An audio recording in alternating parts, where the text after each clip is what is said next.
What's up and welcome back. I'm John Stark from MacTheMovieGuy.com, your favorite blind film critic, and today we're going to talk about Infinity Pool, because it's spooky season.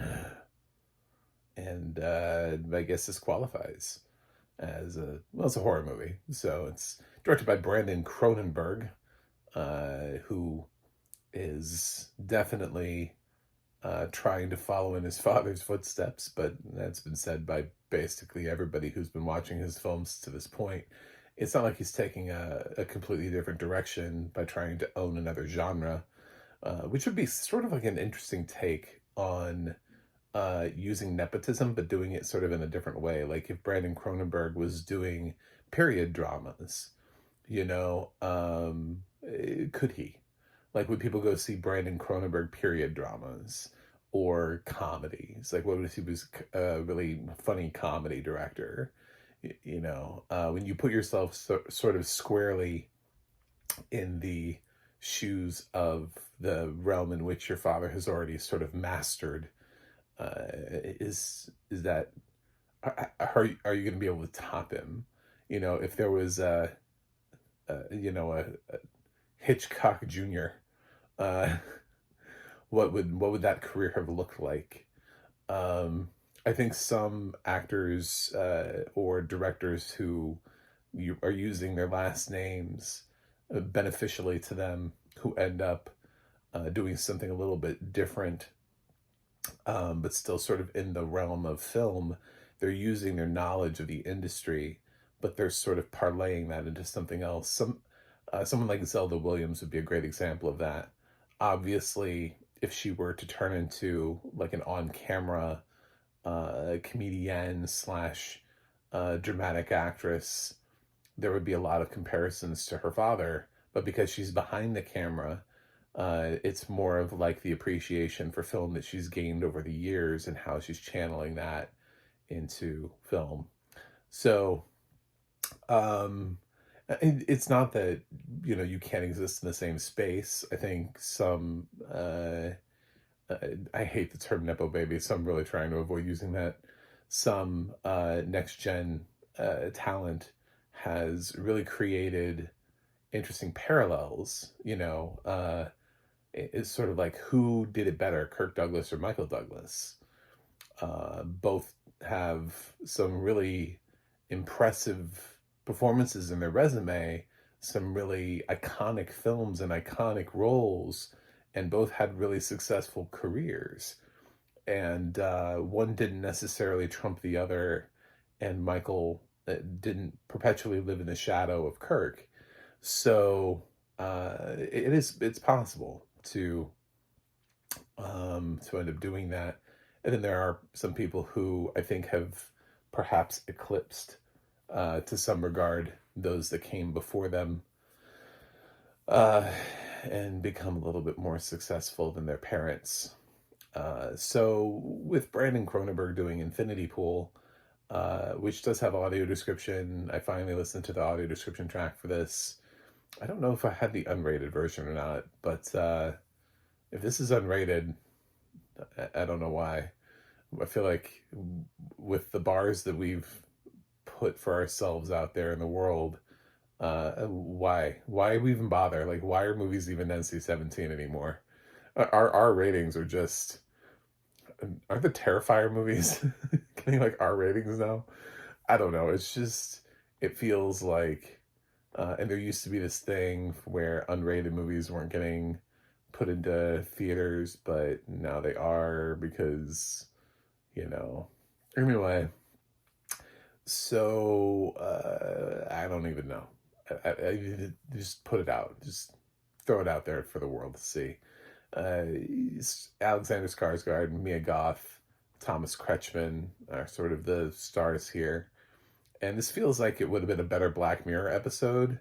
I've seen this movie twice now. The first time was without audio description, just because of how it was delivered and the fact that Neon didn't care enough to make sure audio description transferred. And the second time now is with audio description. So I tracked it down. It's Jedediah Barton, I think, that was doing this audio description. I'm pretty sure. I just really didn't want to stay till the end of this. This is a really bleak, dark, I mean, it's an interpretation of the subject matter, but I think there are more interesting ways to go about this. So spoilers ahead, because inevitably I will end up spoiling something, I'm sure, in this movie, but depending on how much you want to know, I'm not intentionally here to be like, let's dissect the ending of Infinity Pool, breaking it down. So Alexander Skarsgård plays a guy who is basically a failed writer.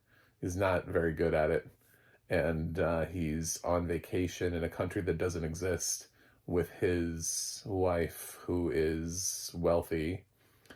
And while they're at this resort, which he's not really having a huge fun time at, and they were trying to use this as like to break his writer's block, he ends up encountering this couple, which is Goth and Kretschmann. And, she is like, oh my God, I read your book and I loved it. And of course, nobody has read his book and nobody loved it. So he's immediately intrigued because somebody said the magic words. And they're really not supposed to leave the resort property. This is one of those like dangerous countries where you're supposed to stay on resort. Like they can protect you if you stay on resort, but don't go into the town. So, this is Skarsgård, and this is the first time here, and it's not Mia Goth, so they've been here before, so they know a sweet restaurant off property to go to. So they go there, and then on the way back, Skarsgård hits and kills someone with the car, and later on, the repercussions for that are going to be when the cops show up and they're like, we know you hit somebody, and by the way, our country has these strict rules where you die. However, if you're rich, you can pay for a clone to die in your place. What? And that's why I think it's like a Black Mirror thing, is because I feel like this is the conversation. The problem is that when it's a Cronenberg thing, they want to figure out how to be really, I don't want to say sadistic, but really just sensationalist about like what they can throw in here. There's like sex scenes in here that are not necessarily the most necessary, like some sexual content in here that I just feels like it's there to be like, look at what we can do. So yeah, the interesting thing here is the clones, and the fact that the clone is what goes on trial for murder. And I think if Cronenberg had wanted to be a better director, he would have explored that more, and explored it more from the clone's perspective, and even this idea of who is the clone, and then sort of leaving the viewer with the idea of, well, wait a minute, is Skarsgård even the original? Or have we just been bugging with him like long term, over and over and over? Has he been like Groundhog Daying, for quite some time? Like, really what this is that Skarsgård committed his initial sin a long time ago, and what we saw was a clone, and then so this is like a clone of a clone that he's watching, and then so it just gets kind of wrapped up. I think there's definitely a topic here and a subject matter about wealth and leaving people behind to deal with things, and then also dealing with cloning and the repercussions of that, and what that could look like. And sort of like, I hate to say it, but there was a thing that I liked about Arnold Schwarzenegger's The Sixth Day. I know, weird movie to bring up, but it was how they tracked the clones. They had the little like dots inside the eyes, so they knew how many times somebody had been copied. And I think that would be interesting to know, and to have some sort of reveal that this is not even the one we think is the original, isn't even the original. And the inciting incident was committed years ago, and the clones just keep waking up and reliving this nightmare of having to be arrested and then go through this, and then watching like another clone of themselves die, and then Goth and Kretschmann are clones, and everybody's a clone at this point, and their original people got bored of this and left it behind, and then left clones there to kill other clones. I mean, there's so many interesting ways that you could go into this, and this just kind of goes in the my last name is Cronenberg direction, which is less into the let's talk about this from a sort of a thematic perspective, and more of a I want to show things that shock you. Okay, your dad can do both. But I feel like it doesn't do the first thing, and that's more important to me than just showing me gore, because at this point there's just gore everywhere.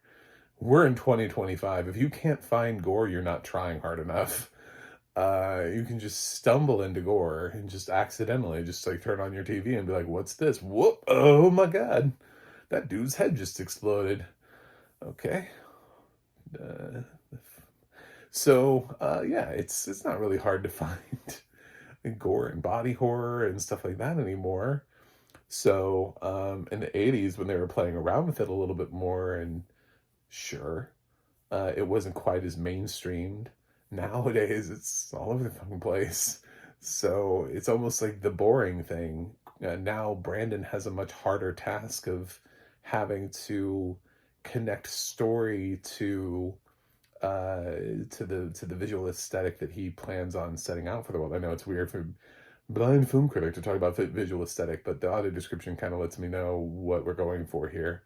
And I just think that this film relies too heavily on that. I think this film is, have I shocked you yet? And it's like, I don't think this is that kind of film. I think your actual inherent idea of what it is that we're doing here, and having this third world country, which is basically its economy is like murder, basically. Like, rich people are coming here, they're staying at a resort, they find out that they can kill people, and they just pay to have a clone die in their place.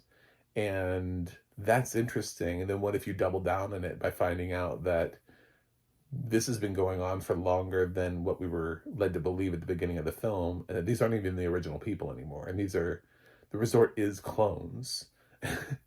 Like, at some point they paid for a clone to be at and then to just like live out, or at some point the clones swap places and the original person died, and this is a clone that is making the decisions, and they don't even know that they are a clone.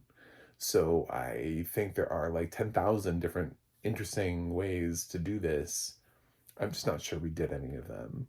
So I think we did kind of the straight horror, the shock and awe.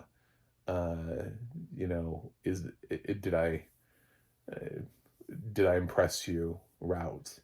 And I'm not that impressed by it. I think again, this is where David does better jobs with this. He knows just how to twist the knife in the most interesting way, generally. And Brandon is still trying to figure that out. Brandon is still trying to look at a film and go, where's the special thread? Where is the sauce of my movie? And the answer is not body horror. It's not. It's been done. I'm sorry, you just grew up in a different generation, and body horror is not the answer. Body horror is something that has evolved to where, sure, you can use it, but it's no longer the defining ingredient for anybody's movie. You have to have something else. It can't just be gore. When you look at something like The Substance, which had tons of body horror in it, but it was the story, it was the plot that drove it. It was these performances, this Academy Award nominated performance from Demi Moore, that drove it. And this concept of an aging actress, and what anybody would do to to stay as young as possible, and the trade-off, and is it worth it, and all those. That was the thing, is the dissection of, it wasn't the body horror. The body horror was a byproduct. It was something they got to use because they had a great idea to begin with. Here, you're just using the body horror. You have a great idea, but you're not really sure what to do with it other than, you know, some shocking moments. So because we didn't really evolve the story, we don't really evolve the characters, and I'm not really that interested in the movie. I wanted more from this. Now that I have sort of the full context, having seen the film with audio description and having connected the dots, I'm not impressed by Infinity Pool. And that's my hot take. Not every spooky season review I'm going to put out is going to be like, oh my God, this one's a banger, guys. It's just, we're going to talk about 31 horror movies. Some of them may be great, some of them may not. Some of them may be films that other people think are great, and I don't. And that's the hot take. So, Infinity Pool. Audio description's good, though. I mean, for what I was waiting... I've been waiting for audio description like this for all my life. But yeah, I just think this is dull and uninspired, but it's frustrating because there is a plot here.